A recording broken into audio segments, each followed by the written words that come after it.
Muy buenos días y feliz domingo.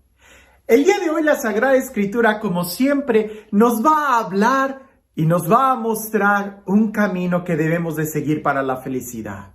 Si en verdad queremos ser felices, si en verdad queremos que Jesús nos sane, nos libere, nos enseñe el camino, tenemos que prestar mucha atención a lo que la palabra de Dios nos dice, a lo que el Evangelio nos dice, porque indudablemente son palabras de amor, son palabras de sabiduría. Hoy en el Evangelio vamos a ver lo que pudiera ser un día ordinario en la vida de Jesús.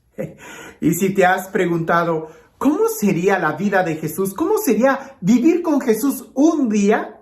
Pues te lo puedo asegurar que a través de la experiencia que el evangelista San Marcos nos enseña, es que debió de ser una vida muy activa.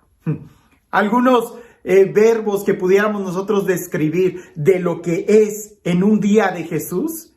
En la mañana, desde la mañana hasta la noche, Jesús enseña, acompaña, sana, libera, congrega, ora y peregrina.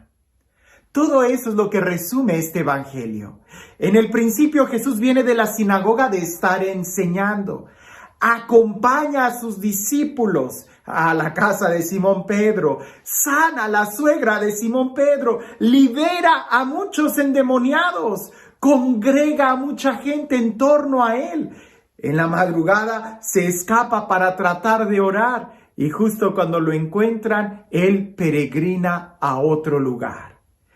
7 acciones que muy bien subrayan lo que es un día de la vida de Jesús. Enseñar, acompañar, sanar, liberar, congregar, orar y peregrinar.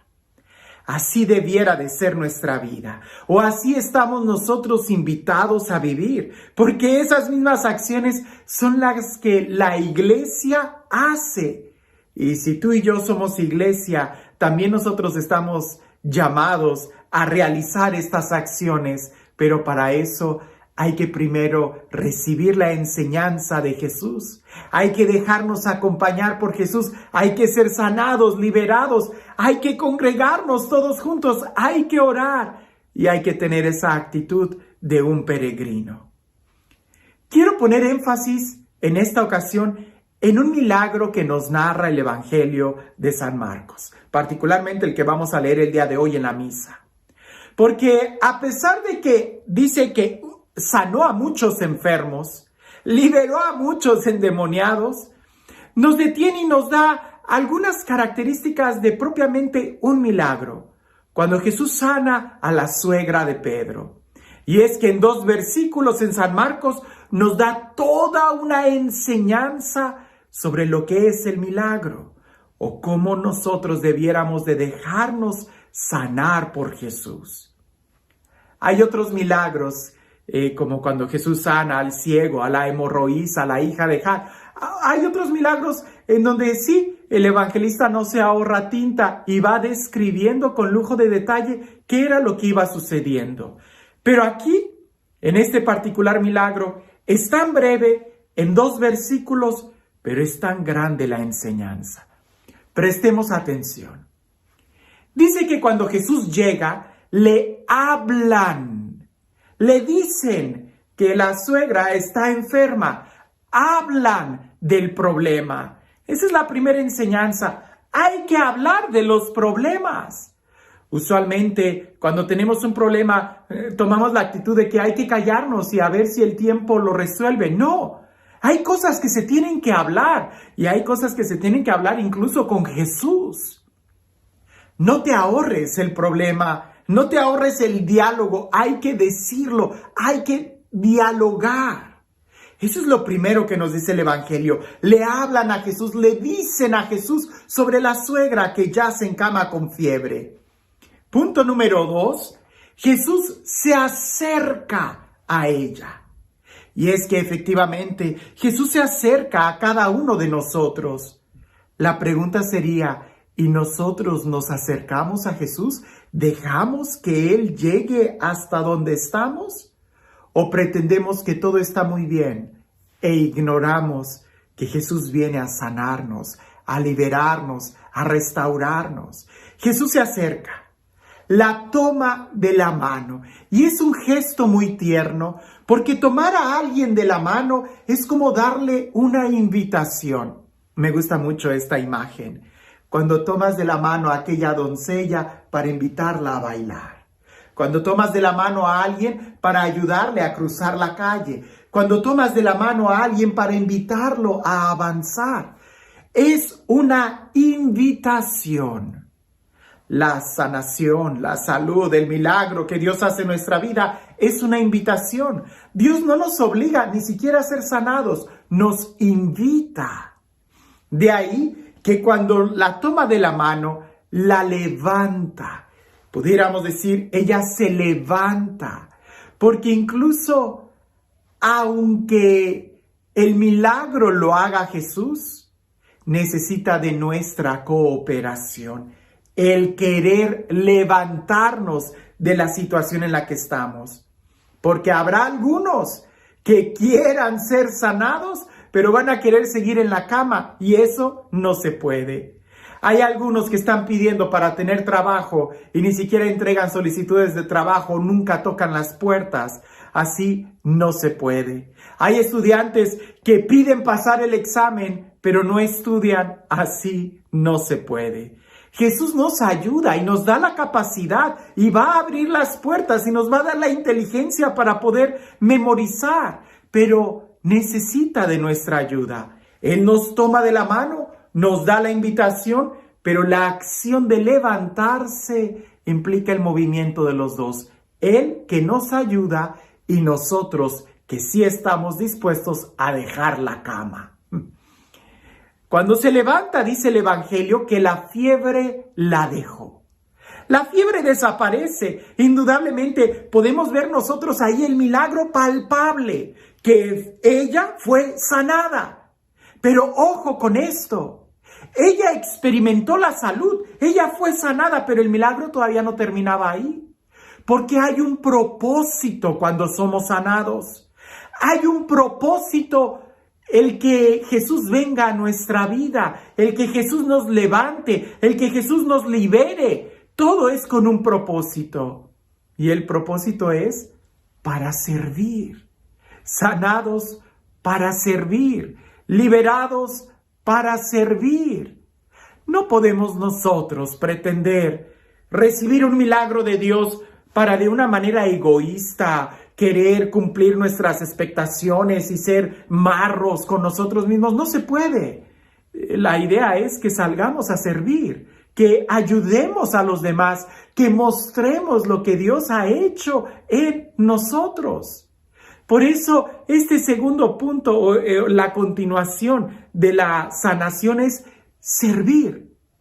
Ella se puso a servir. Y es que solamente el que sirve es el que verdaderamente ha sido sanado. Los que no sirven, no sirven. Así de sencillo. Si en verdad queremos ser sanados, hay que ponernos en servicio. Porque cuando tú no estás saliendo a ayudar a los demás, cuando tú no eres generoso, cuando no sirves a los demás, simplemente date cuenta, no estás sirviendo. Y no sirvió de nada lo que Dios ha hecho en ti. ¿Recuerdas aquellos leprosos que fueron sanados? Solamente uno regresó a dar gracias. ¿Dónde estaban los demás? Si los otros no dieron gracias es porque eran mal agradecidos, indudablemente.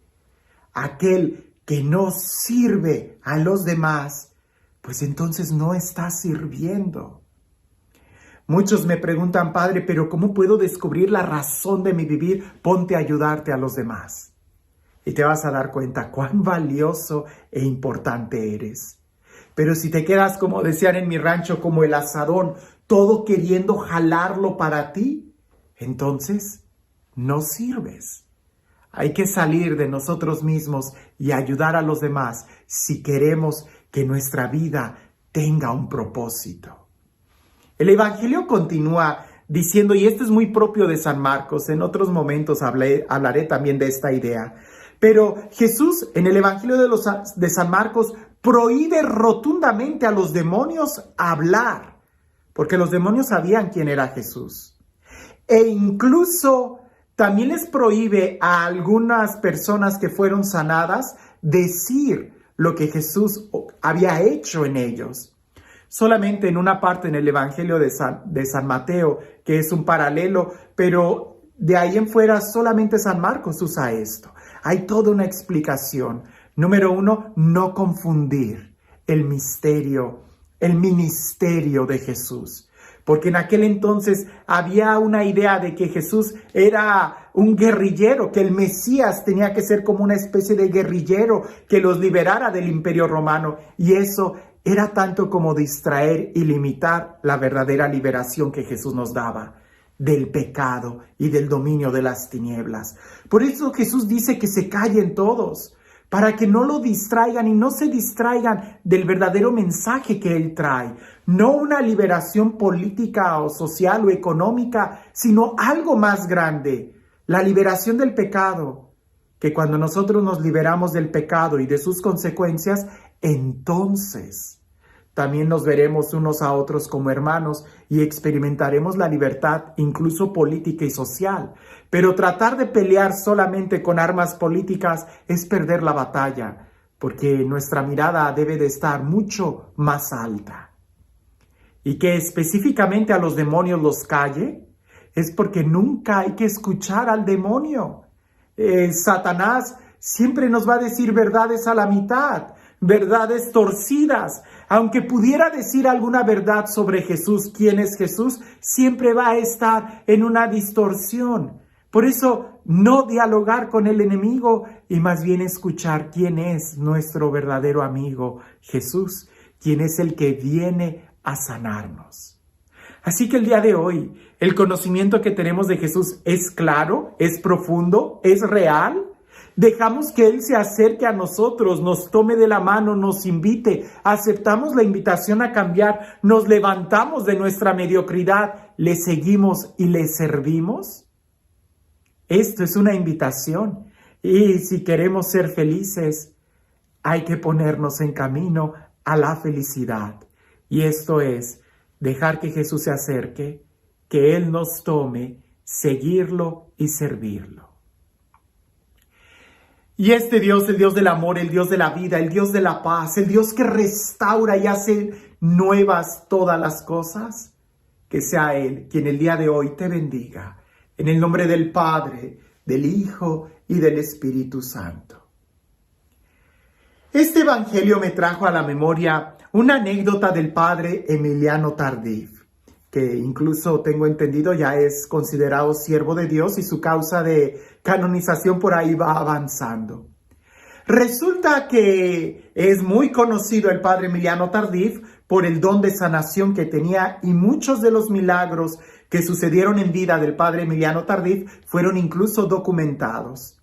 Era muy normal que en las reuniones en donde él oraba por los enfermos hubiera una sección de gente que estuviera realmente grave o muy enfermos, o una sección de gente que estaba en silla de ruedas y cosas por el estilo, para tener un poquito más de caridad con ellos, y a un lado pues estaba la gente que simplemente se acercaba para escuchar la palabra de Dios. Después de que él predicaba, se acercaba a los enfermos y oraba uno por ellos. Y en una ocasión era costumbre del padre Emiliano Tardif decir: ¿de qué estás enfermo? Y cuando el enfermo decía su enfermedad, después le preguntaba: ¿quieres ser sanado? Y la mayoría de los enfermos, y digo mayoría porque sabemos de un caso que no, la mayoría de los enfermos decía sí. Y el padre oraba por ellos y sanaban. Ante la vista de todos, muchos de ellos sanaban. El padre Emiliano tenía ese don muy fuerte de sanación. Pero llegó con una mujer. Y el padre Emiliano Tardif se acerca y le pregunta: ¿cuál es tu enfermedad? Y aquella mujer menciona su enfermedad. Y el padre le pregunta: ¿quieres ser sanada? Y la mujer, viendo al padre, le dice: no. Y el padre Emiliano Tardif se sorprende y le dice: ¿no quieres ser sanada? Y la mujer dice: no, padre, así estoy bien.